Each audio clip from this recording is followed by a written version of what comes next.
Hey, R-Teck here again, and today we're going to be talking about the iPhone SE and SE2. Now, 2017 was supposed to be the year of the iPhone SE2, but however, we know that Apple dedicated that year to the iPhone X. So 2018 is most likely going to be the year. Of course, there are more leaks and rumors, of course, of the iPhone SE2. So without further ado, let's do this. Now, the first thing I'm gonna be saying is disclaimers. Most of these are concept. It's not how the phone is actually gonna look. So don't make any promises. So starting out with the design of the iPhone SE2, rumors and leaks have shown that this is gonna actually be the same looking design. However, it's gonna be a glass back, that candy bar design with glass back, and one of the main reasons is because it's gonna support Qi wireless charging. Of course, it's the standard for most phones nowadays, and once it's at iPhone, so it's gonna be all over the place and everywhere. So another feature that might remain the same is the size of the screen, 4.2 to 4.5 inches, and one of the reasons is due to pricing. And of course, the iPhone SE is not actually for regular users who want big screen. That's what the main flagship phones are about, is for users who like the old design and of course smaller screen sizes. But however, if the screen to body ratio actually increases in this phone, then we consider ourselves lucky. Also, this phone most likely won't have Face ID. Of course, that's too much technology, and of course you're gonna have to bump it up the flagship price range.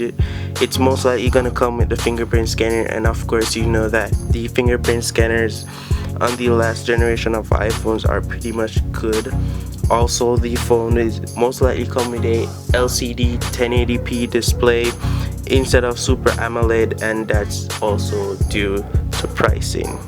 Other specs that are expected to come on the iPhone SE2 2018 is a A10X Fusion chip that was found in the iPad Pro and the iteration of the iPhone 7 and 7 Plus, not the A11, as that's too expensive and powerful for a smaller chipset that will pretty much do less than the iPhone X and iPhone 8 and 8 Plus.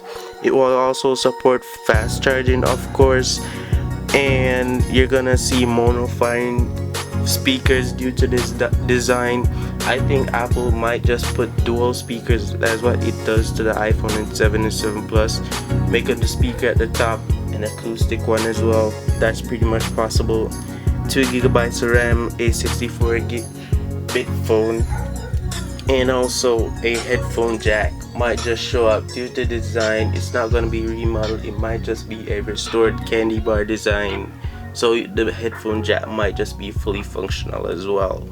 And the last and one of the most interesting specs about it, it might just host that iPhone 8 camera, that 12 megapixel camera, and the 8 megapixel front facing camera that shoots 4K at 60 FPS.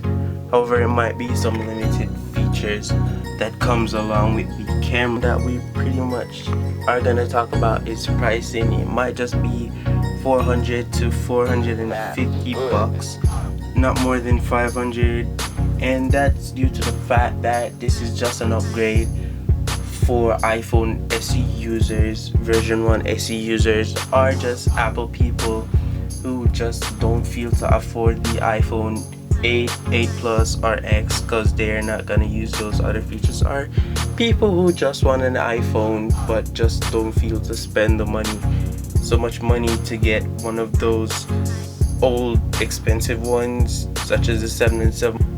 But so far so good. The iPhone SE2 is shaping up to be pretty awesome. If we get all of these specs for the SE2, we'd be pretty happy, especially for the price point. But yeah, let me know what you guys think. Like, share, comment the video, and I'll see you in the next one. It's R-Teck. Peace.